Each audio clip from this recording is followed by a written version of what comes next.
We are Onyx Imaging. We are the highest rated and most reviewed printer service center in Oklahoma. Hey there YouTubers, it's your girl Brett over here at Onyx. Today I'm going to show you how to clean your scanner glass, and I'm working with the Brother MFC-7440n. So first thing first, go ahead and lift this little hatch up, and then you want to get your favorite glass cleaner in a lint-free cloth.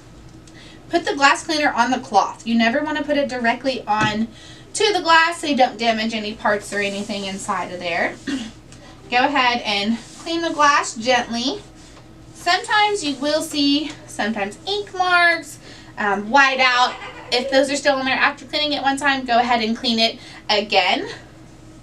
Then if you are seeing more defects, printing defects, when you're using this part, the ADF part, then you want to focus on this little strip of glass here. If you're seeing more defects when you're using the flatbed part, then focus on this bigger piece of glass. If you clean the glass and you're still seeing some defects or some streaks, go ahead and give us a call. It might be time to put that printer in for service. If you guys are in any need of supplies or quotes, give your girl Brett a call and have a great day. We are Onyx Imaging. We are the highest rated and most reviewed printer service center in Oklahoma.